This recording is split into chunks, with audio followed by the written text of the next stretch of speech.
How's the transition been for you? So you're a general physician in Mexico, and then you went through a 1.5-year accelerated bachelor's in nursing, and now you're working in an emergency department. How's that whole process been for you? Well, at the beginning, it's probably for some physicians could be tough, thinking about becoming a nurse. But if we see this from the point that we're looking, this could be only one step to get something else. So that kind of feelings disappear, and you start thinking that this is very convenient in terms of learning about the process and getting to the healthcare system in the U.S. Yeah.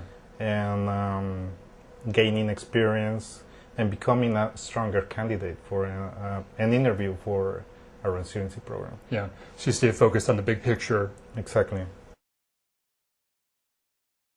Working in is in downtown LA, big Spanish-speaking population that's serving. How do you feel?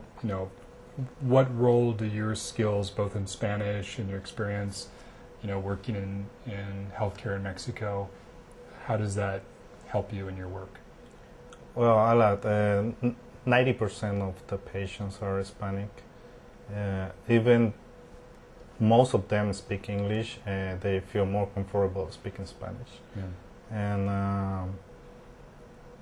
I've been translating for the physicians, even for the other nurses, and I noticed patients feel more comfortable, more happy.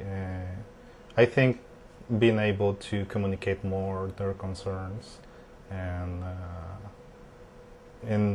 it gets much more easier to get a good health care. Yeah, to get a good outcome for the patient. Yeah, exactly. Yeah.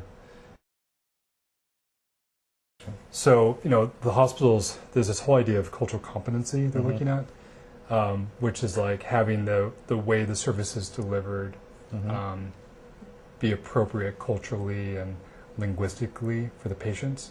And since you're in a hospital with a big Spanish-speaking population, in the time you've been working in the past few months, what have you learned about cultural competency for Latino patients? Yes, what's useful? Yes, I think it's not only about translate what a patient is trying to say to the doctor. It's about cultural understanding, and yes, I definitely I've been able to identify some ideas that because I'm coming from the same place, I know what they are trying to say, and if we do the literal translation of the phrase, the physician or the person who is picking up the information gets the wrong idea. Doing the right translation, I mean, the literal translation is right, but the real meaning is different. Yeah. Well, your observations are very valuable. I mean, at least in California, I think we're at 34% of the population is Latino. A little less than 6% of the registered nurses are Latino. And so you have this huge disparity between, the needs of the population and the professional clinicians that really understand the culture.